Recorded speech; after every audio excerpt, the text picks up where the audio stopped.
Шаңырақ қазақ үшін тек үйдің бөлігі емес, ол отбасының, бірліктің, ұрпақ жалғастығының белгісі. Мен Серік Расмин Рамазан қызы. Отбасымен бір күнім.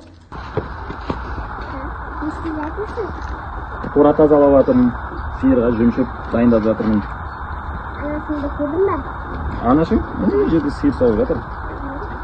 Ал сен сиырдың қандай пайдасы бар білесің ба? Иә. Қандай? Сүт, май, сот жасаймыз.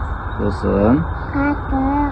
Сижан, сен айтқаннан кейін айран ішкім келіп кетті ғой менің. Анасы, айран дайындап бересің бе? Жарайды, пісірейін ечі.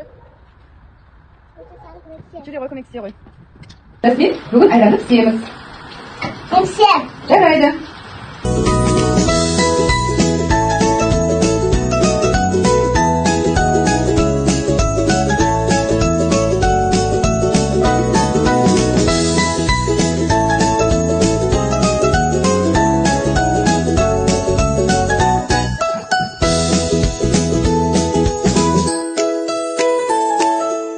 Жасмин, тағар айранымыз күшті, дайын болып. Осыны папаға апарып қой, иә?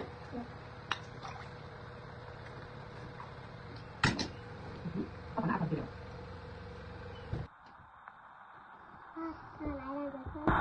Рахмет, қызым. Сен қолынан шыққан айран өте дәмді екен. Папа, мына мен ба? Я қызым, бұл сенің қырқыңнан шыққан сәтің. Ал мына жерде сенің тұсауыңды кесіп жатырмыз. Ал мына суретте сенің бауырың Әмірәлидің бесікке салған сәті. Бұның бәрі қазақтың салт дәстүріне жатады. Білесің ғой, қызым, иә? Айтпақшы, қазір тамақ ішіп болып, атаң бата бергеннен кейін, сен анаң екеуің бесік тойға барасыңдар. Киік болсын, керегелерің кең болсын, дастархандарың мол болсын, дендерің сау болсын, халқымыздың аманшылық, тыныштық, береке, бірлігі болсын. Бесікке салу сәбиді алғаш рет бесікке бөлеу рәсімі. Бұл дәстүрді көбіне ерлі зейлі өнегелі әжелер орындайды. Бесікті аластап, ақ бата беріп, сәбидің тыныш ұйықтап аман есен өсуі тіленеді. Жасминге үлкендеріміз өздерінің білгендерімен бөлісіп көрсетті. Бесікке саларда тағат ұштыма рәсімі жасалынды. Бұл рәсімде тәттілер мен түрлі дәмдер, жылдырмақтар шашылды, балаларға таратылды. Оның мәні баланың өмірі тәтті, берекелі болсын деген ырымға негізделген.